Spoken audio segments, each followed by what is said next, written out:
দর্শক, চট্টগ্রামের যে ফয়েজ লেক এলাকা রয়েছে, ঠিক এই ফয়েজ লেক এলাকার সামনে অবস্থান করছি। একটি চাঞ্চল্যকর ঘটনা নিয়ে একটি অস্থিতিশীল পরিস্থিতি তৈরি হয়েছে এই জায়গায়।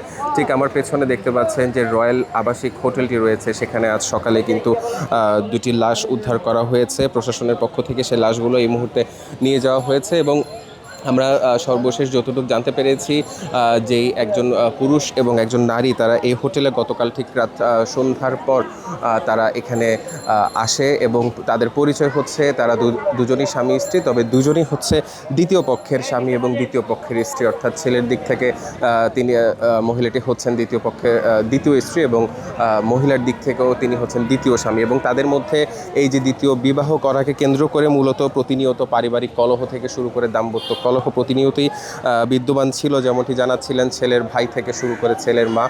এবং তারা যখন এই জায়গায় অবস্থান করে, ঠিক আজ সকালে সেখানে মেয়ের মৃতদেহ পাওয়া যায় এবং ঝুলন্ত অবস্থায় ছেলের মৃতদেহটি পাওয়া যায়। এবং পুলিশের তথ্য অনুসারে যে আমরা বেলা 10:30টার দিকে টেলিফোন মাধ্যমে জানতে পারি যে ফয়েজ লেক চিড়িয়াখানা গেট সংলগ্ন হোটেল রয়্যাল পার্ক, এখানে একজন পুরুষ এবং একজন মহিলা তারা মৃতদেহ পাওয়া গেছে। আমরা হোটেল কর্তৃপক্ষের মাধ্যমে সংবাদ পাই। হোটেল কর্তৃপক্ষের মাধ্যমে সংবাদ পেয়ে আমরা বেলা প্রায় 11টার দিকে আমরা এখানে ঘটনাস্থলে পৌঁছি এবং আমাদের ঊর্ধ্বতন স্যারেরাও ঘটনাস্থল পরিদর্শন করেছে। তো আমরা পৌঁছে হোটেল রয়্যাল পার্কের 4 তলায় 409 নম্বর কক্ষে বিছানার মধ্যে একজন মহিলা, মধ্যবয়সী মহিলা এবং একজন পাশেই নিচে একজন পুরুষের লাশ আমরা দেখতে পারি। হ্যাঁ, মেয়েটিকে বিষক্রিয়া ঘটলে শরীরে যে ধরনের ফেনার উপস্থিতি পাওয়া যায় মুখে, সেইভাবে তারা লাশটি দেখেছে এবং ঠিক ছেলেকে ঝুলন্ত অবস্থায় দেখেছে, যেমনটি জানাচ্ছিলেন পুলিশ। এবং আমরা প্রশাসনের সাথে কথা বলেছি, তারাও জানিয়েছেন যে এটি তদন্ত সাপেক্ষে পরবর্তীতে জানানো হবে। এবং এই মুহূর্তে রয়েছে চট্টগ্রামের যে ফয়েজ লেক এলাকা রয়েছে, সেই ফয়েজ লেক এলাকায় এখানে আমরা ভাইয়ের সাথে কথা বলেছি।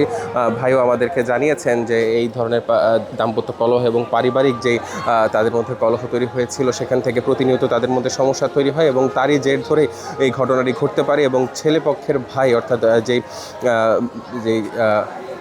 মৃত্যুবরণ করা যে ছেলেটি, যার লাশ পাওয়া গেছে, তার ভাই মূলত যেই মেয়েটি রয়েছে তার দ্বিতীয় স্ত্রী, তার দিকে দোষারোপ করছেন। তবে মেয়ের পক্ষ থেকে এখন পর্যন্ত এখানে কারো উপস্থিতি পাওয়া যায়নি এবং প্রশাসন লাশ দুটোই নিয়ে গেছে ময়নাতদন্তের জন্য। পরবর্তী রিপোর্টে তারা জানাবেন। এবং এই ঘটনাটিকে ঘিরে মূলত যেই ফয়েজ লেক এলাকা এবং চিড়িয়াখানা এলাকাটি রয়েছে, সেখানে অস্থিতিশীল পরিস্থিতি বিরাজ করছে এবং যে উৎসুক জনতা তারাও মূলত জানার চেষ্টা করছেন যে এটি মূলত একটি পর্যটন এরিয়া, এখানে এই ধরনের ঘটনা এর আগে কখনোই ঘটেনি, যেমনটি তারা বলছিলেন। এবং এই যে মৃত্যুর ঘটনা, এটাকে নিয়ে এবং লাশ উদ্ধারের ঘটনা ঘিরে একটি চাঞ্চল্যকর পরিস্থিতি তৈরি হয়েছে এই এলাকায়। চট্টগ্রাম থেকে এটি ছিল আমার কাছে সর্বশেষ। যুক্ত ছিলাম মাহমুদ ফাহিম।